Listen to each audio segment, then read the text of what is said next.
ಅವನಿಗೆ ಮರಣದ ದಂಡೆಯನ್ನು ಕಟ್ಟಿರುವೆನು. ಶಾಪ ಇವನು ಶವವನ್ನು ತುಂಡು ತುಂಡು ಮಾಡಿ ಸಮುದ್ರಕ್ಕೆ ಬಿಸಾಡುವಂತವನಾಗು ಮತ್ತು ಇವನು ಸತ್ತ ಸುದ್ದಿಯನ್ನು ಆ ವಂಬ ಶುಂಭನಿಗೆ ತಿಳಿಸುವಂತವನಾಗು. ಸಾರಥಿ ಕುಶಲಮತಿ ದೇವ್ರನ್ನ ತಿಳಿಸ್ತಾರೆ ತಾಯಿ.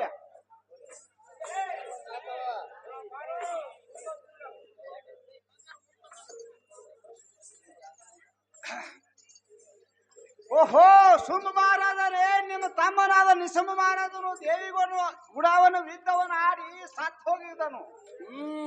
ನಿಮಗೆ ದೇವಿ ವಿದ್ಯಕ್ಕೆ ಬಾ ಅಂತ ಹೇಳಿರೋದು ಸುಂಬ, ಮಾತಿನಲ್ಲಿ ಹೊಂಬ. ಹೇ ಎನ್ನ ಮೋಹದ ತನುಜನಾದ ನಿಶುಂಭನೆ, ನೀನು ಆ ಮೂರ್ಖಳ ಕೈಯಲ್ಲಿ ಸಿಕ್ಕು ಸತ್ತು ಹೋದೆಯ.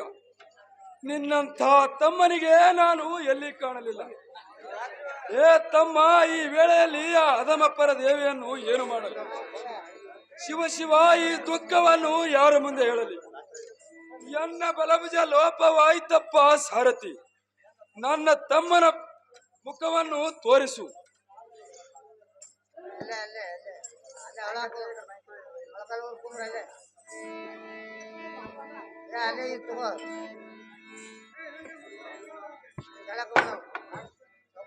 ಅಯ್ಯೋ ಹರಿಹರ ಪರಮೇಶ್ವರ ಶಿವ ಶಿವ ಶಂಕರ, ಇನ್ನು ನಾನು ಏನು ಮಾಡಲಿ ಸಾರಥಿ? ಮುಗಿಯಿತು ನನ್ನ ಕತೆ.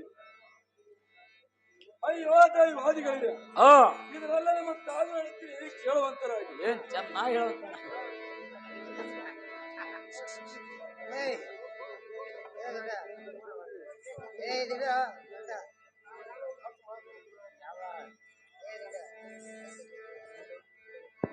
ಅಲ್ವಾ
ಇಂದಿಗೆ ಬಲ ಭೋಜ ಲೋಪವಾಯಿತೋ ತಮ್ಮ.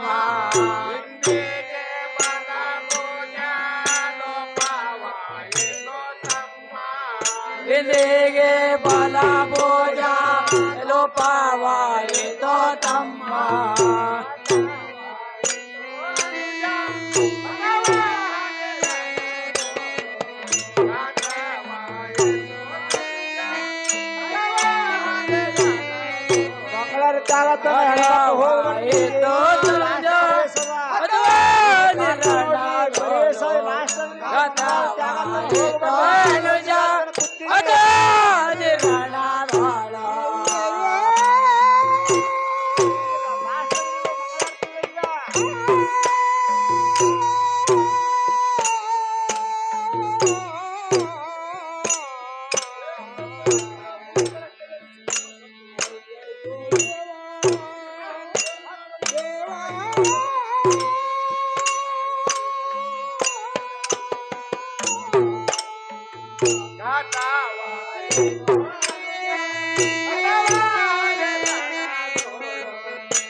ರಥವಾಯಿತು ಅನುಜ ಅಥವಾ ವಿರನಾದೋಳು ರಥವಾಯಿತು ಅನುಜ ಅಥವಾ ವಿರನಾದೋಳ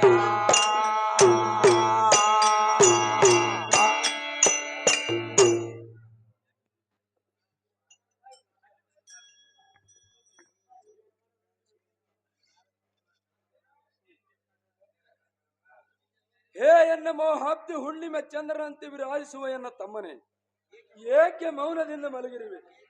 ಹೇ ತಮ್ಮ, ಸಾಕ್ಷಾತ್ ನಿನ್ನ ಅಣ್ಣನಾದ ಶುಂಭಾಸುರನು ಬಂದು ಕುಳಿತಿರುವನು. ಕಣ್ಣು ತೆರೆದು ನೋಡು, ಒಂದೆರಡು ಮಾತನಾಡು. ಹೇ ತನುಜ, ಇಂಥ ಕಾಲದಳು ಎನ್ನ ಕೂಡ ಮೌನವ್ಯಾತಕ್ಕೆ ಹೇಳು. ಈ ಪರಿ ದುಃಖ ಮಾಡುವ ನಿನ್ನ ಅಣ್ಣನಿಗೆ ಸ್ವಲ್ಪ ಸಮಾಧಾನ ಮಾಡು. ತಮ್ಮ, ನಿನ್ನಿಂದಲೇ ನನಗೆ ಸಕಲ ಸಾಮ್ರಾಜ್ಯವು, ನಿನ್ನಿಂದಲೇ ನನಗೆ ಈ ರೂಢಿಗಳು ಯಾವುದು ಹಿಡಿಲ್ಲವೆಂದನಿಸಿತು. ಹೇ ಅನುಜ, ನಿನ್ನಿಂದಲೇ ನಾನು ಸಕಲ ಸಾರ್ವಭೌಮನೆನಿಸಿಕೊಂಡಿದ್ದೇನೆ. ಆ ಅಧಮಪ್ಪರ ದೇಯು ನಿನ್ನ ಹಸವು ನುಂಗಿ ನೀರು ಕುಡಿದಳು. ಹೇ ತಮ್ಮ, ಇನ್ನು ನಾನು ಏನು ಮಾಡಲಿ? ಈ ದುಃಖವನ್ನು ಯಾರಿಗೆ ಹೇಳಲಿ? ಆ ಭಂಡ ದೇವೇಂದ್ರನ ಸಂಪತ್ತು ಇನ್ಯಾರಿಗೆ ಬೇಕು? ಹೇ ಅನುಜ, ಅಷ್ಟ ದಿಕ್ಕ ಪಾಲಿಕರ ಪ್ರಾಣವನ್ನು ಅಪಹರಿಸಿ ಈ ಅಷ್ಟ ಐಶ್ವರ್ಯವನ್ನು ಏನು ಮಾಡಲಿ? ಇಂಥ ಸುಖವನ್ನು ಉಂಡು ತಿರುಗುವ ಎನ್ನ ತಮ್ಮನೇ ಮಣ್ಣುಗುಡಿ ಹೋದ ಮೇಲೆ ಈ ನನ್ನ ಜನ್ಮವಿದ್ದು ಸಾರ್ಥಕವೇನು ತಮ್ಮ? ಇದು ಎಂತ ನನ್ನ ಕರ್ಮ?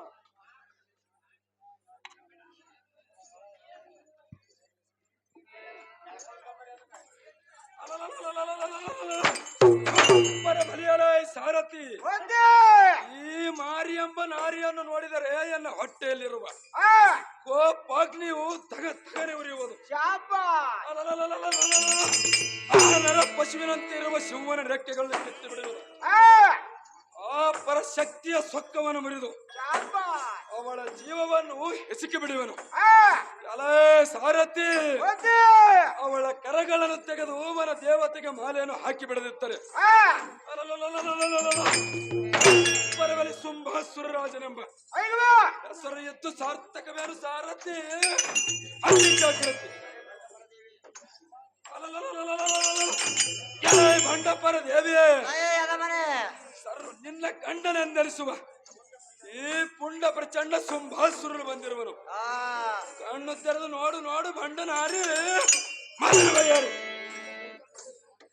ಕಳ್ಳರ ಶಿಖಾಮಣಿ ಅಂತ ತೋರವ ನೀಚ ದಾನವ ಅಂತೆ ಮೈ ಒಪ್ಪಿ ಕರ್ಮದ ಕಾವಲಿಯಲ್ಲಿ ಮುಚ್ಚ ಮುಳುಗಿದ ಹೊತ್ತ ನರಿಯೇ, ನಿನ್ನನ್ನು ನಿನ್ನ ಕುಲಕೋಟಿ ದೈತ್ಯ ವಂಶವನ್ನು ನಾಶ ಮಾಡಿ ಈಗಿನ ಸತ್ಯದ ಮಹಾಯುದ್ಧದಲ್ಲಿ ನಿಮ್ಮೆಲ್ಲರನ್ನು ನಿರ್ಮೂಲವಾಗಿ ಭಕ್ಷಿಸಲು ಬಂದಿರುವ ದೇವಿಯನ್ನು ತಿಳಿಲಿಲ್ಲವೇ ನೀಚ ದಾನವ?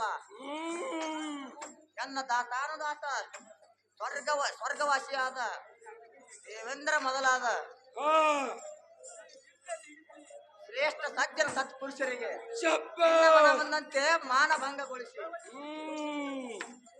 ನಿನ್ನ ಪಾಪ ರಾಶಿ ಪ್ರಳಯ ಅಂತ ಕಾಲ ಒದಗಿಸಿ ನಿನ್ನನ್ನು ಯಮನ ದಾರಿಗೆ ಒಯ್ಯಲು ಬಂದಿರುವ ದೇವಿಯನ್ನು ತಿಳಿಲಿಲ್ಲವೇ ನೀಚ ದಾನವ? ಕಾಡು ಕೋಣಿನಂತೆ ನಿನ್ನನ್ನು ಕಡಿದು ಹತ್ತು ನಾಯಿಗಳಿಗೆ ಹಂಚಿಬಿಡುವ ರಕ್ತವನ್ನು ಭೂಮಿಗೆ ಸಿಂಬಳಿಸಿ ಕಬ್ಬುಲಿಗಳಿಗೆ ಕುಡಿಸಿ ಬಿಡುವನು. ನಿನ್ನ ಯುದ್ಧಕ್ಕೆ ನಿಲ್ಲಕ್ಕೋದ ಗೊತ್ತು ಬರುವೆನು ನಿನ್ನ ಅಲ್ಲ. ಕನ್ನಡ ಕಾಲಕ್ಕೆದರುವ ಹೆಣ್ಣೆ, ಇಲ್ಲಿಯವರೆಗೆ ಕಾಳಗಕ್ಕೆ ಬಂದಿರುವ ದೈತ್ಯರನ್ನು ಗೆದ್ದೆನೆಂದು ಆ ದೊಡ್ಡ ಮಾತಿನ ಭ್ರಮೆಯನ್ನು ಬಿಟ್ಟು ಬಿಡು.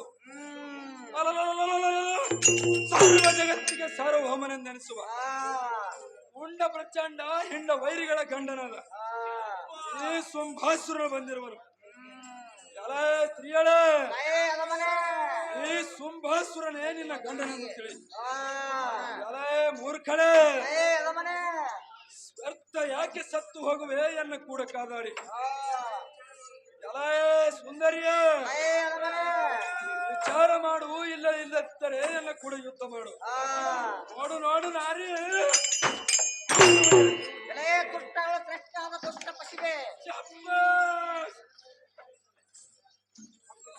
ಬೊಂಬ ಕಿತ್ತಿದ ಕುರಿಯೇ, ಸುಮ್ಮನೆ ಬಾಯಿಗೆ ಬಂದಂತೆ ಬಗಳಬೇಡ. ನಿನ್ನಂತ ಕುಲ್ಲ ರಕ್ಕಸರನ್ನು ಮಣ್ಣ ಮುಕ್ಕಿಸಲು ಶಬ್ಬಾಷ್! ಈ ದೇವಿಗೆ ಔಷಧಿಯನ್ನು ಕೊಡುವ ನಿನಗೆ ಸಾವು ಸಮೀಪಿಸಿತ್ತು. ಶಬ್ಬಾಷ್! ನಾನು ಸ್ತ್ರೀಯಳೆಂಬುದು ನಿನ್ನ ಕೆಟ್ಟ ಮೋಹವು ನಿನ್ನನ್ನು ಬಿಡಲಿಲ್ಲ. ರೇ ಭಾರಿ ಪಶುವೆ ಘನಘಾತಕ. ಕಾಲ ಕಾಲಕ್ಕೆ ನಿನ್ನಂತ ದುಷ್ಟರ ಮಾಡಿದ ಪಾಪ ಕೃತಿಗಳು ಈ ಭೂಭಾರವನ್ನು ಕಡೆಗಾಣಿಸುವುದಕ್ಕೆ ಈ ಕಾಲ ಭೈರವಿಯಾದ ಪರದೇವಿ ಎಂದು ನಿನ್ನನ್ನು ತಿಳಿಯಲಿಲ್ಲವೇ? ಶಬ್ಬಾಷ್! ಜಾಗ್ರತೆಯಿಂದ ಯುದ್ಧಕ್ಕೆ ನಿಲ್ಲ ಕುಲ ಗುದ್ದು ಮಿರುವೆನು ನಿನ್ನ ಹಲ್ಲ. ಮಂಟಪರ ದೇವಿ ಅದೇ ಅಲವನೇ. ಗುರುದಿಂದ ಇದ್ದಕ್ಕೆ ನಿಲ್ಲು ನಾರಿ. ನನ್ನ ಮಾರಕ ಯುದ್ಧಕ್ಕೆ ನಿಲ್ಲು ಕಷ್ಟ ಮಾಡುವೆನು ನಿನ್ನ ಕಷ್ಟ.